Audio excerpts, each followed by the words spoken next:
welcome, good morning. You're on to Aspheric TV, and this is the morning newspaper briefing. My name is Dabir Gifts, and as always, I have with me Mr. Mustafa Abdul Malik. Good morning. Good morning, sir. So, on the newspaper briefing, would brief you on the newspaper headlines for the day. So, we'll go right into it, starting with the Punch newspaper. The Punch newspaper headline has it that interim running mates risky. Ex-INEC chiefs warns APC Labour Party. The next is the This Day newspaper. State governments not subservient to federal government, says body of Attorney General.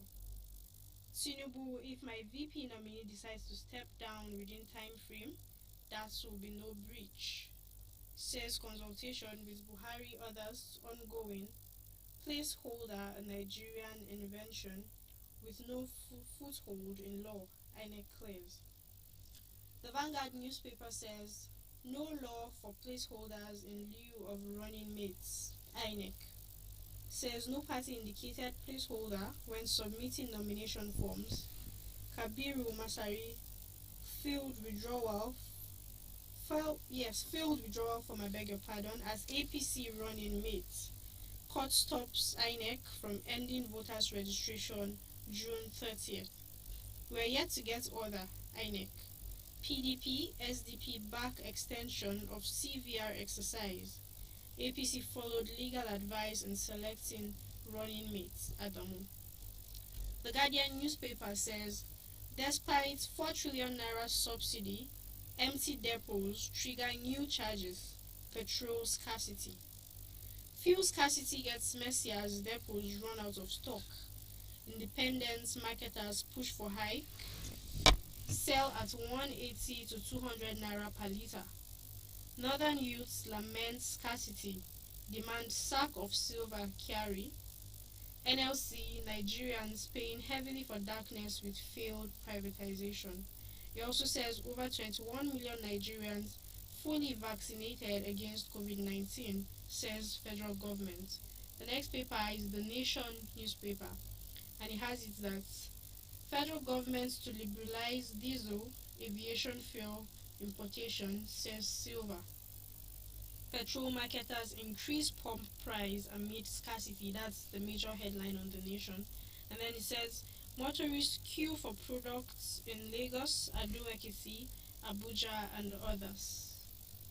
We'll go on a quick break. When we come back, we'll discuss this newspaper headlines with you. Please stay with us. My name is Remigius Wangu, the National Leader Movement of Progressive Youths of Nigeria. I enjoy the whole world to subscribe to Aspheric TV on YouTube, on Instagram, on Twitter, and Facebook. Let us build this big vision together. Everybody, my name is Thank you. Double Gifts. Keep watching Aspheric TV. You can subscribe to our YouTube channel. We are Aspheric TV on YouTube. On Twitter, Instagram, we are Aspheric News. Bye. We are happy to have you on our channel. Thank you so much for all your support. But please, for those who have not subscribed, we are begging you, subscribe to our channels. Please subscribe. Please, we are begging you, subscribe to our channel. And while subscribing, do not forget to click on the notification button, the button around it. Don't click for you to get our notification whenever we're on live program, whenever we're covering a live program, whenever we're giving you a news update, whenever we post a new content on our channels. Please do not forget to follow us on our social media handles. On Facebook, official at Aspheric News, on Instagram, Aspheric News, on Twitter, and Aspheric News, on LinkedIn, and Aspheric News. Please, thank you so much for your huge support. Watching is a support. Thank you. We are grateful. But please, let someone know about Aspheric TV, and also to call on us anyone you need our service. Thank you so much. Thank you.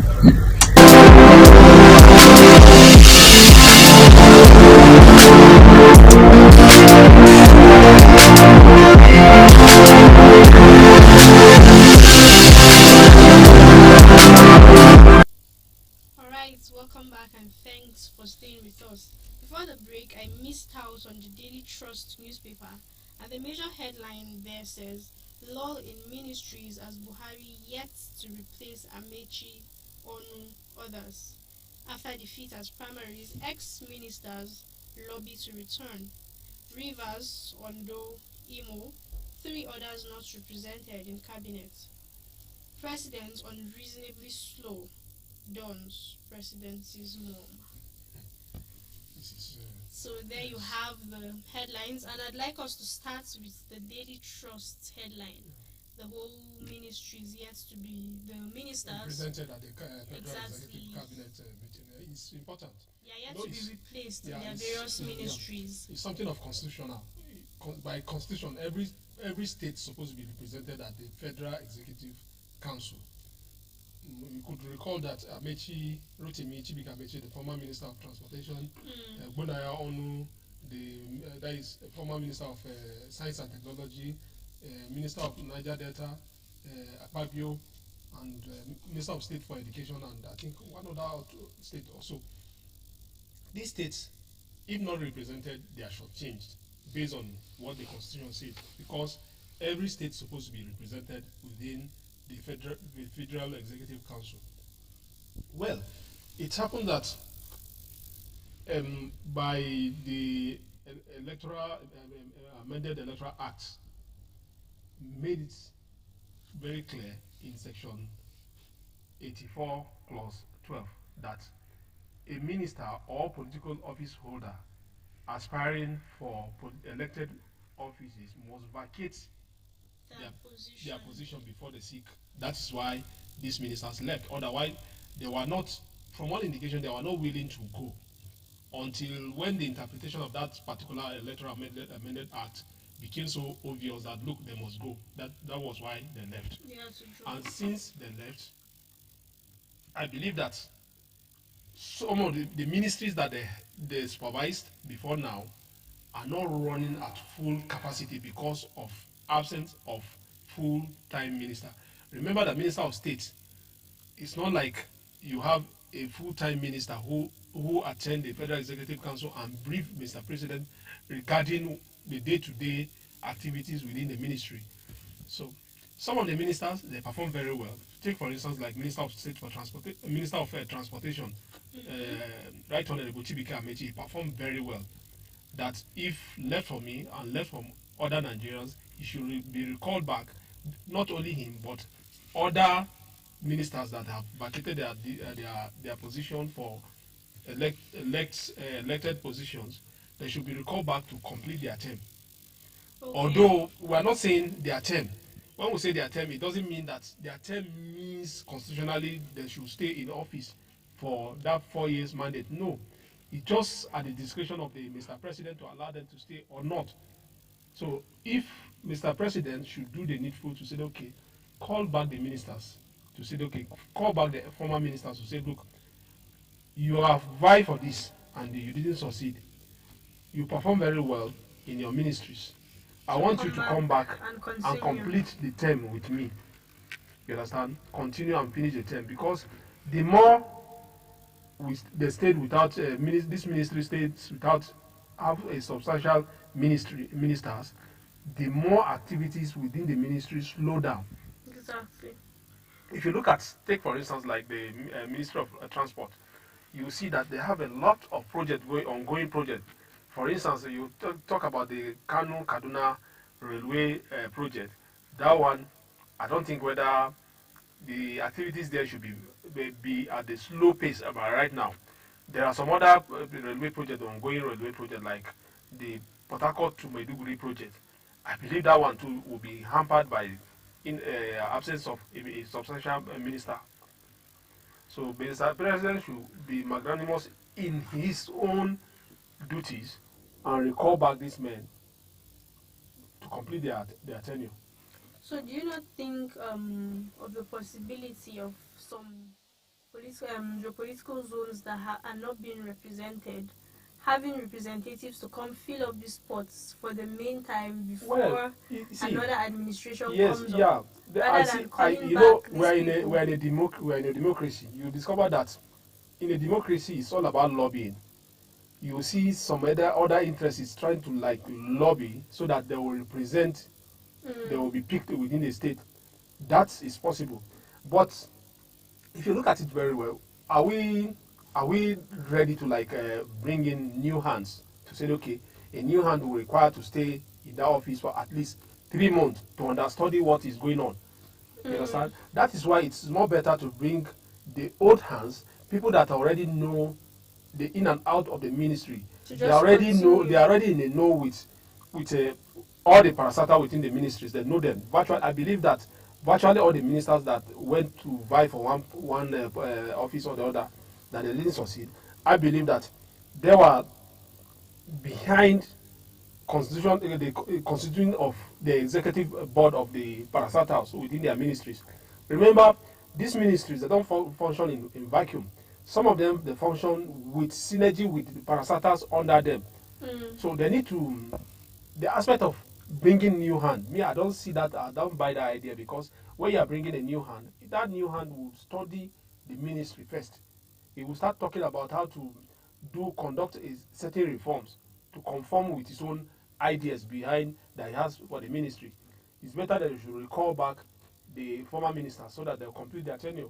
Also, considering that there's no much time left. There's not much time. We're talking about less than 1 year. It's not less than 1 year. To me, if you ask me, I would tell you that it's just the next 6 months, because the remaining 5 months is gonna be like activities on how to start rounding up, preparing their handing over notes. So let's talk about fuel scarcity. There are queues in Lagos, Abuja, and Ado Ekiti. Yeah. Growing queues in different states of the federation. So what do you think is the root cause of this every now and then fuel scarcity? Well, gifts. If you ask me, I will tell you that a lot of Nigeria, just like other Nigerians outside there, I don't have idea what the government, at the beginning of this crisis, this petroleum problem right now, the scarcity we are dealing with right now, at the beginning of it, it was said that adulterated fuel was imported. NNPC accused some marketers. Since that time till now, especially in Abuja has been having this issue of scarcity. Off and on. As if it's over, but before you know it will bounce back again. Exactly. So and they have been dealing with it. And now it's extending to some other states. For instance, you mentioned Lagos, you mentioned Ado Ekiti and some other states like that. If you go to Kaduna, you see the scarcity in Kano and some other state up north. Also, the pump price increased. Certainly it will increase. You discover that there's something that NNPC, who is the sole importer of this fuel, they are not telling Nigerians.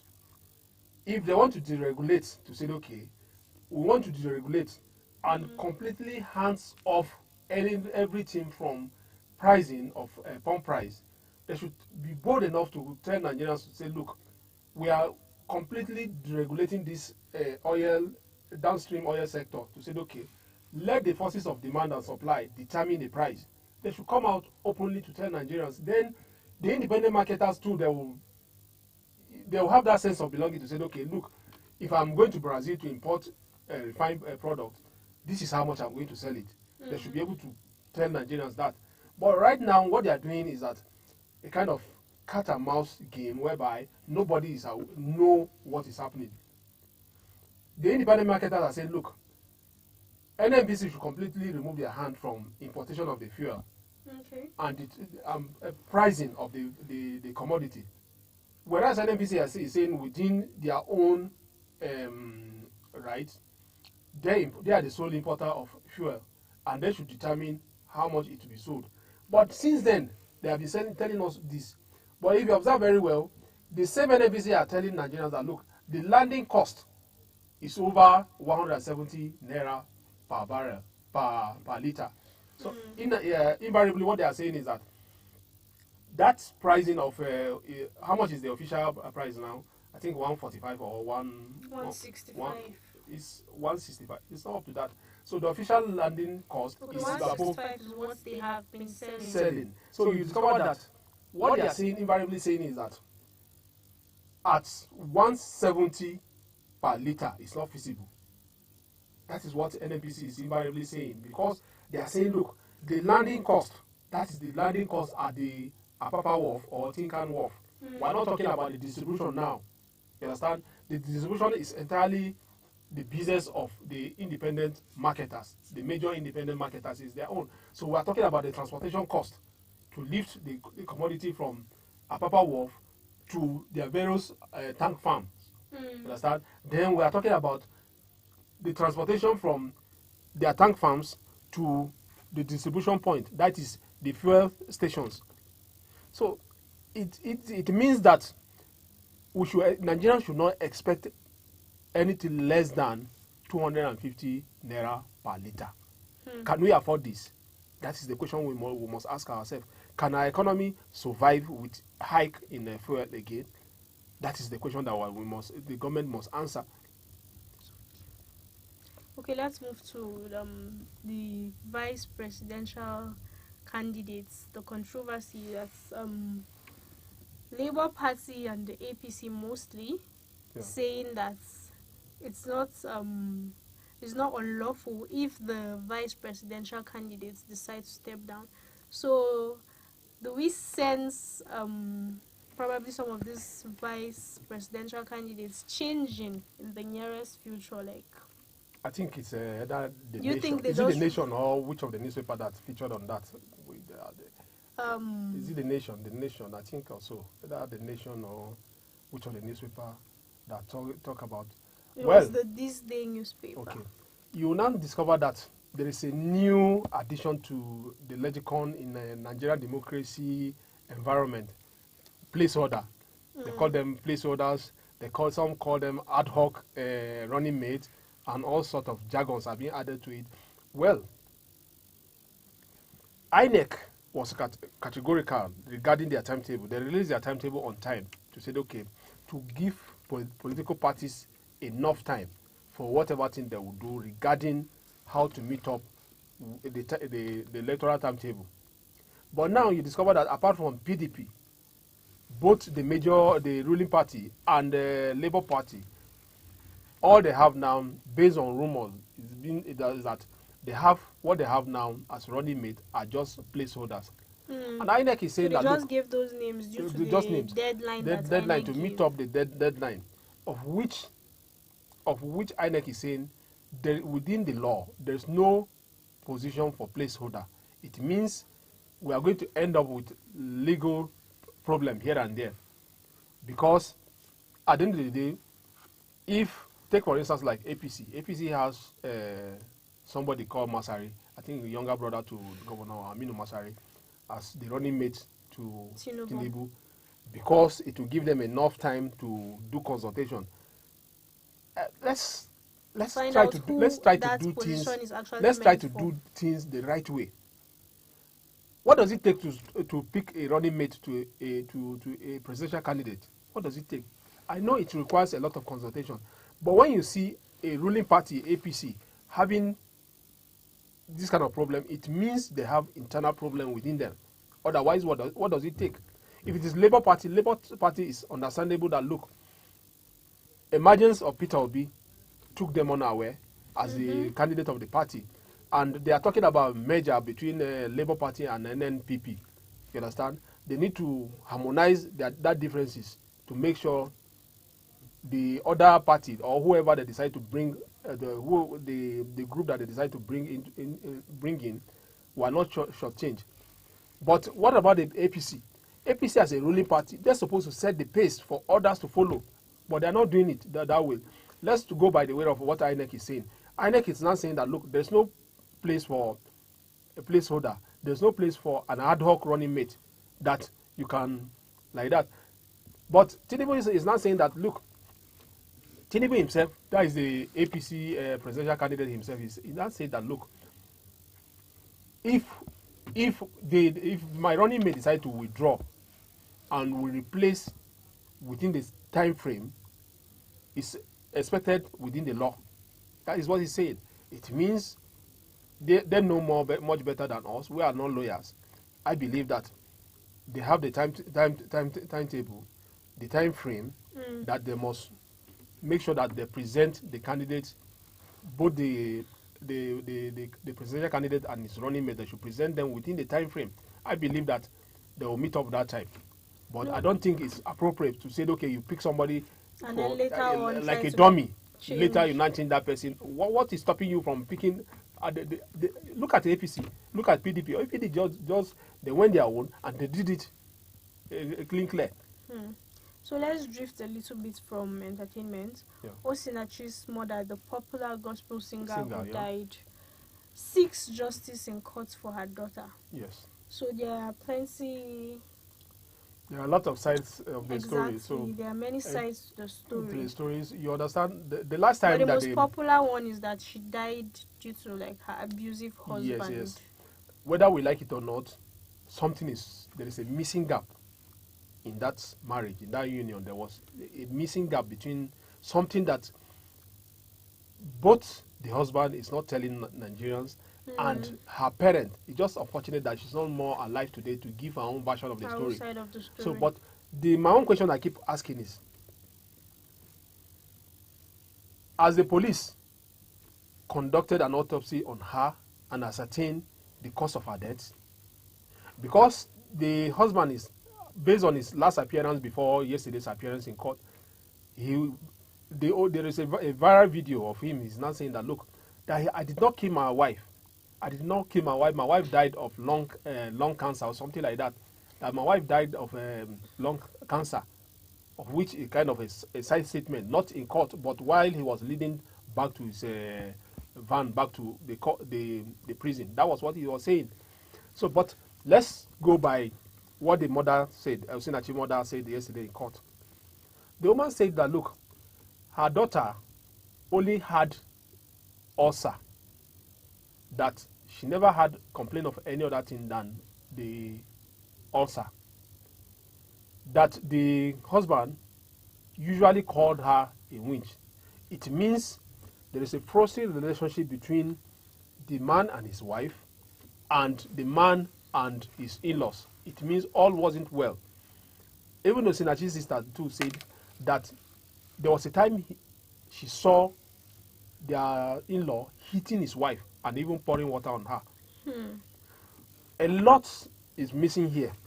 A lot is missing. And it's only the police that has the constitutional right to unravel the truth behind the misery behind her death. All this accusation here and there, it could be solved through an autopsy.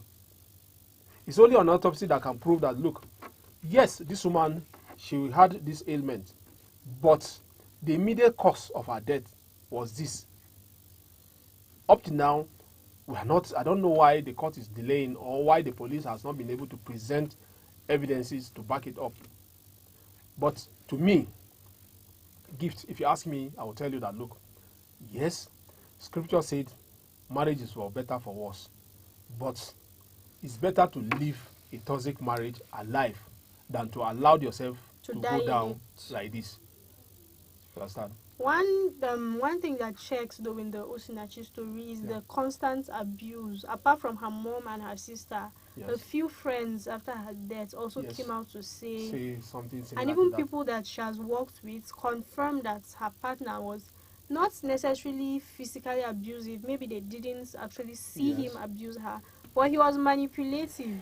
You know, about her career as well. He would want to take. He was controlling basically. As a man, I will tell you from experiences of other men. You know, once in a while we'll stay together, we'll discuss men issues. Actually, there are some men that are dream killers.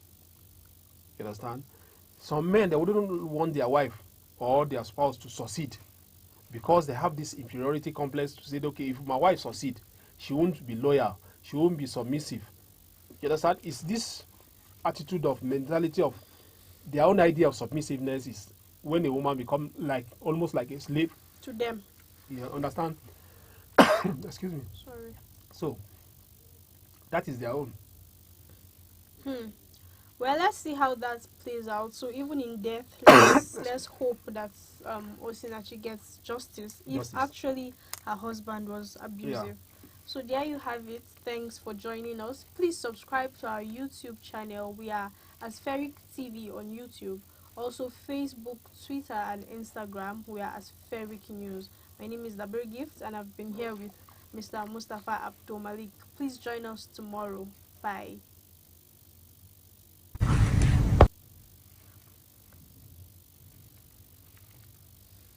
Lull, the national leader movement of progressive youths of Nigeria.